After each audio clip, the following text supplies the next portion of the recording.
सर्वप्रथम सर्व स्वामी भक्तांचे पुन्हा एकदा खूप खूप मनापासून स्वागत आहे।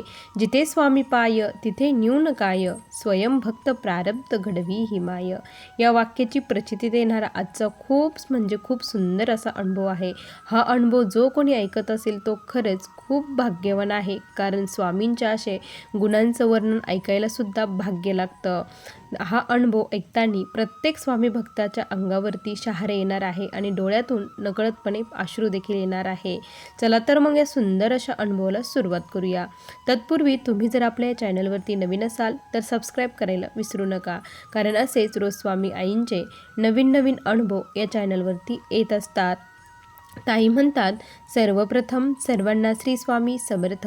या ब्रह्मांडाचे चालक मालक पालक भगवान श्री स्वामी समर्थ महाराज यांच्या चरणी कोटी कोटी प्रणाम। स्वामी भक्तांनो, आज मी तुम्हाला माझ्या आयुष्यातील खूप मोठे अनुभव सांगणार आहे। मी नाशिक जिल्ह्यातील रहिवासी आहे। माझे नाव सौभाग्यवती सुषमा देसाई असे आहे। स्वामी भक्तांनो, सर्वप्रथम सांगायला आनंद होतो की स्वामींच्या सेवेत कशी आली। 2005ची गोष्ट, 2005मध्ये माझ्या जीवनामध्ये स्वामींचे आगमन झाले। तसे तर खूप दिवसापासून स्वामी घरी आलेले होते, पण सेवेमध्ये मी 2005मधून आले। आमच्या घराची ज्यावेळेस वास्तुशांती झाली त्यावेळेस आमच्या घरी महाराजांचा खूप मोठा फोटो आलेला होता। तो फोटो आम्ही घरात लावलेला होता, पण कोणीच सेवा वगैरे काही करत नव्हतं। तिथे ठेवलेला होता, फक्त अगरबत्ती वगैरे ओवाळणं एवढं चालू असायचं। पण 2005मध्ये अशी घटना घडली की त्या घटनेने मी महाराजांशी कधी एकरूप झाले मला देखील कळालं नाही। एक दिवस असंच दुपारची वेळ होती, 2 वाजले असतील, घरातील सर्व काही कामे आवरली। त्यावेळेस जून महिना चालू होता, 20 जून ही तारीख होती, मला चांगली आठवते।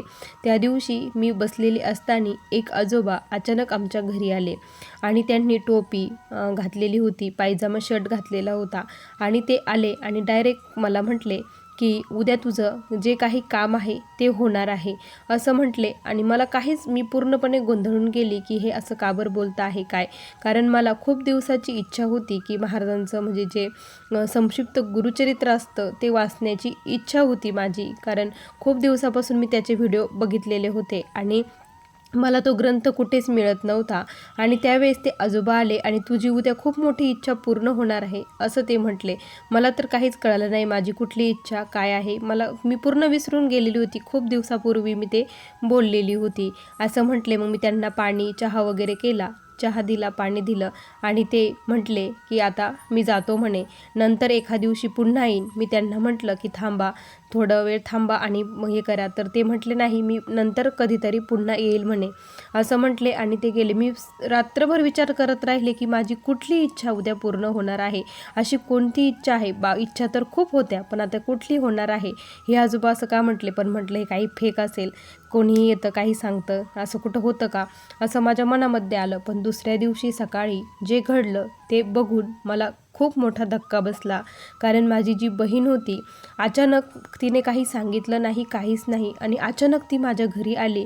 दुसऱ्या दिवशी घरी आली आणि तिने मला माझ्या हातावरती संक्षिप्त गुरुचरित्र हा ग्रंथ दिला।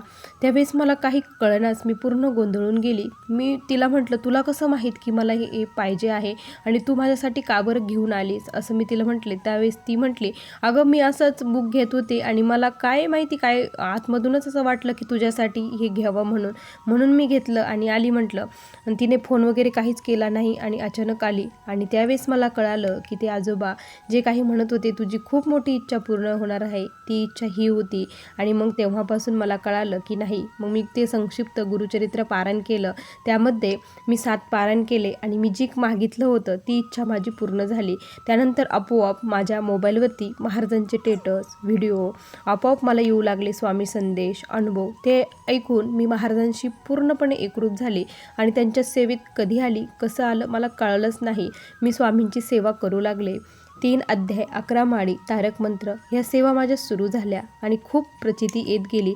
हळूहळू अनुभव येऊ लागले, त्यामुळे आणखी विश्वास स्वामींवरती दृढ झाला पण आयुष्यात असं काही वेळ येते ज्यावेळेस खरंच आपले कोण आहे आणि वाईट कोण आहे हे कळत असतं. आणि मला फार काही सेवा करायला वेळ मिळत नसतो, कारण माझी मुलं स्कूलला जातात, मिस्टरही जातात, घरचे कामं हे सर्व बघून आणि मी देखील एक ऑनलाईन बिझनेस करते, त्यामुळे फार काही वेळ मिळत नाही. पण जेवढा फावला वेळ माझ्यासाठी मिळतो तेवढ्या वेळेत मी महाराजांची सेवा करण्याचा प्रयत्न करते. माझं शक्यतो जास्त तारक मंत्र आणि नामस्मरण हीच सेवा असते. बाकी स्वामीचरित्र वगैरे दुसरे ग्रंथाचे पारायण हे क्वचित तुरळीत असतात. आणि स्वामी भक्तांनो, या सेवेनेच मला खूप काही मिळालं आहे. जो माझा ऑनलाईन बिझनेस होता तो बिझनेस माझ्या या सेवेने खूप छान चालू लागला.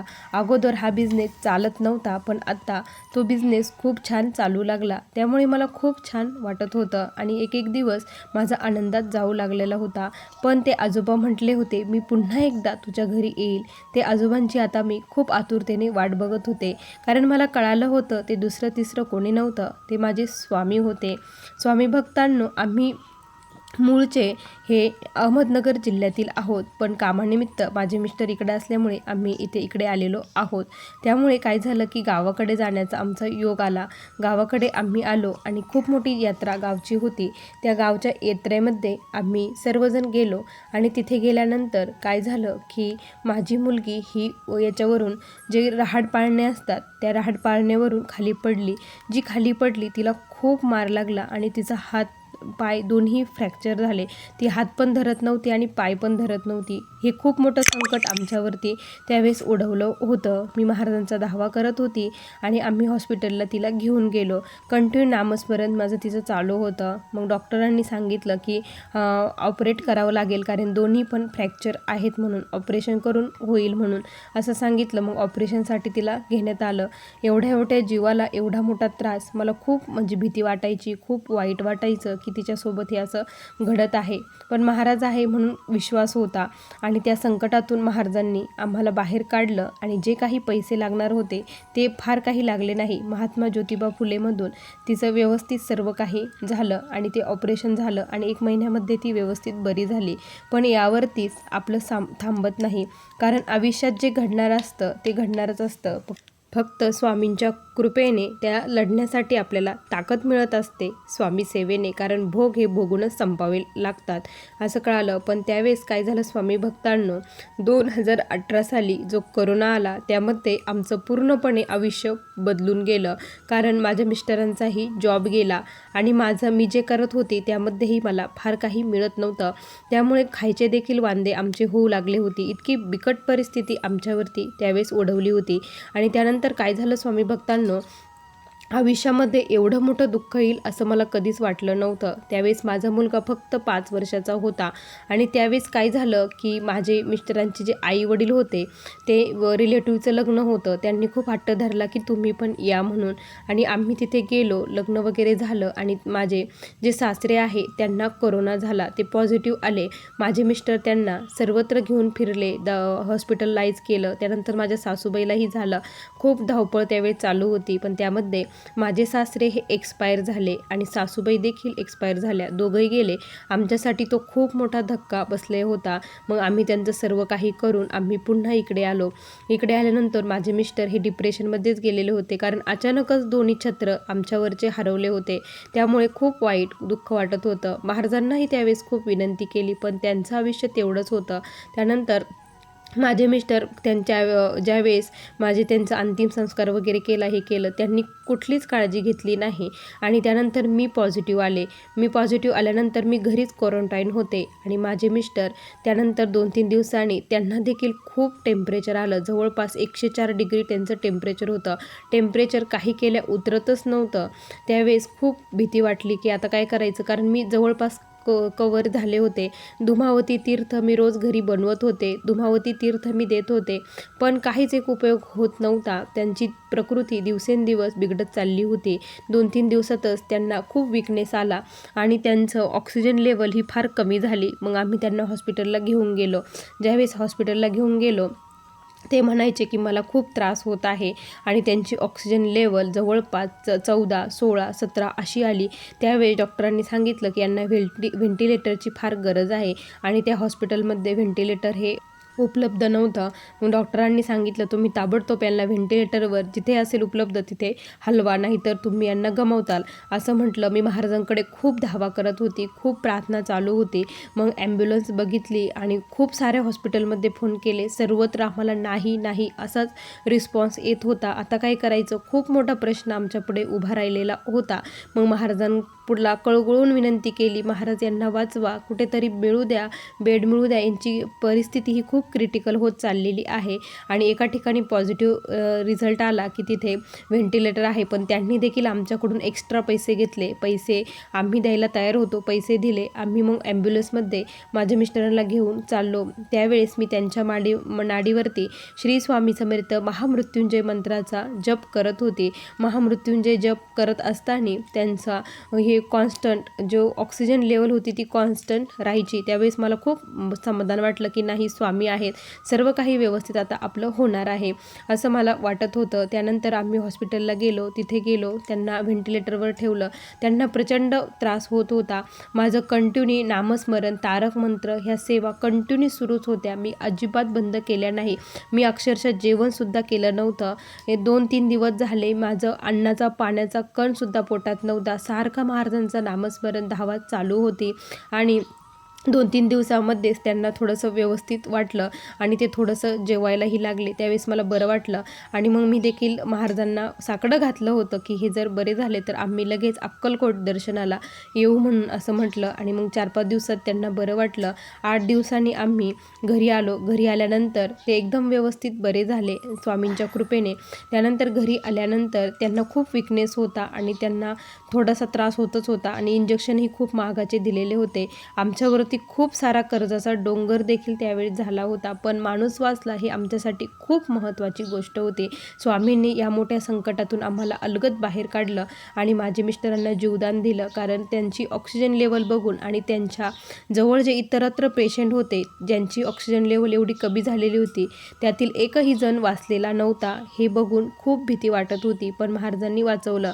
त्यानंतर स्वामी भक्तांनो काय झालं की माझे मिस्टरांना 1 महिन्यामध्ये पुन्हा तोच त्रास होऊ लागला. आता तर आम्ही खूप घाबरलो. आता त्यांच्यामध्ये एवढी सहनशीलता नव्हती आणि 1 महिन्यानंतर पुन्हा हा त्रास होऊ लागला. मग आता काय करायचं? आमच्याकडे तर पैसेही राहिलेले नव्हते. पैसेही नव्हते, अगोदरच खूप कर्ज झालेलं होतं. आम्ही व्याजाने पैसे काढून यांचा हॉस्पिटल केलेलं होतं. त्यावेळेस स्वामींचा मी एकच उपाय केला, तो म्हणजे मी संकल्प घेतला की मी तुमचा 12 लाख जप करेल, पण माझ्या मिस्टरांना आता कुठलंच काही होऊ देऊ नका, आम्हाला हॉस्पिटलची पायरी चढायला लावू नका, त्यांना घरीच बरं करा, असं म्हटलं. मग आम्ही घरी त्यांचे सगळं रिपोर्ट वगैरे केले तर त्यांना पुन्हा करोना झालेला होता. त्यावेळेस मग जे काही अगोदरचे औषध होते त्याचे सर्व बिल वगैरे आमच्याकडे होते. मग आम्ही तेच औषध वगैरे घेऊन आलो आणि स्वामींच्या कृपेने, स्वामीच भक्त म्हणजे आमच्या याच्यामध्ये एरियामध्ये जे राहतात ते स्वामींचे खूप निस्सीम भक्त आहेत आणि ते डॉक्टर आहेत. आणि मग ते यांना ट्रीटमेंट करण्यासाठी घरी यायचे. जे काही असेल औषध, इंजेक्शन वगैरे ते रोज सकाळी त्यांना देऊन जायचे, सलाईन लावायचे. आम्ही कुठल्याच हॉस्पिटलला गेलो नाही, घरी केलो. मी पहाटे 3 वाजता उठायची. 3ला उठली, देवपूजा वगैरे होऊन मला 4-4:30 वाजायचे. 4-4:30 वाजता मी जप करायला स्वामींपुढे बसली तर 7-8 वाजेपर्यंत कंटिन्यू महाराजांचा जप करायचे. आणि एका ग्लासमध्ये पाणी घ्यायची, त्यामध्ये 3 बोटं बुडवायची आणि हा जप करायची. त्यानंतर जी काही विभूती पडलेली होती ती मिस्टरांना लावायची, ते तीर्थ त्यांना पिण्यासाठी द्यायची. असं करून 8 दिवसामध्ये पुन्हा माझे मिस्टर रिकवर झाले. आणि ते जे काही हॉस्पिटलला हे होतं, खर्च होता, तो पूर्ण खर्च महाराजांनी आमचा वाचवला. त्यातून देखील स्वामींनी बरं केले. स्वामींच्या नामामध्ये खूप प्रचंड ताकद आहे. फक्त श्रद्धा भावाने हे नाव घेतलं पाहिजे. स्वामी भक्तांनो, असाच एक छोटासा अनुभव आहे माझ्या आयुष्यात, तो तुम्हाला मी सांगते. की काय झालं, एक दिवस मी असंच महाराजांशी बोलत होते. मी महाराजांशी खूप भांडते, बोलते. माझ्या जर मनासारखं झालं नाही तर महाराजांशी मी खूप भांडते. असंच भांडता भांडता मी स्वामींना म्हटलं की किती जणांना तुम्ही किती छान छान प्रचिती देता, किती अनुभव देतात, पण तुम्ही मला एक पण अनुभव देत नाही, प्रचिती देत नाही, तुमचं अस्तित्वाची जाणीव मला करून देत नाही. मला काहीतरी प्रचिती पाहिजे पाहिजे आहे की तुम्ही माझ्यासोबत इथे आहात म्हणून. असं मी म्हटले. मी स्वामीचरित्र वाचलं, 11 माळी जप केला, तारक मंत्र म्हटले आणि डोळे बंद करून महाराजांशी नामस्मरण करत होती. ज्यावेळी डोळे उघडून स्वामींच्या त्या फ्रेमकडे मी बघितलं, त्यावेळेस महाराज माझ्याकडे बघून हसले. मला माझ्या डोळ्यांवरती विश्वास बसत नव्हता की हे खरंच आहे की खोटं आहे म्हणून. तेव्हा मला डायरेक्ट महाराज हसताना दिसले. मी 1 मिनिट पूर्णपणे स्तब्ध झाले आणि मग खरंच कळालं की महाराज माझ्या घरामध्ये आहे. हम गया नहीं जिंदा हो, इथेच आहो, तुझं सर्व काही ऐकत आहोत हे त्यावेळेस मला कळालं. अंतःकरणापासून स्वामींना जर काही मागितलं तर स्वामी महाराज खरंच ती इच्छा लवकर आपली पूर्ण करत असतात. स्वामी भक्तांनो, असे मला माझ्या जीवनात आलेले हे स्वामींचे अनुभव होते. श्री स्वामी समर्थ. बघा स्वामी भक्तांनो, किती सुंदर अनुभव आहेत ताईंचे. तुम्हाला हे अनुभव कसे वाटले नक्की कमेंटमध्ये कळवा. पुन्हा भेटूया अशा सुंदर अनुभवासोबत. तोपर्यंत सर्वांना श्री स्वामी समर्थ. जय जय स्वामी समर्थ. श्री गुरुदेव दत्त.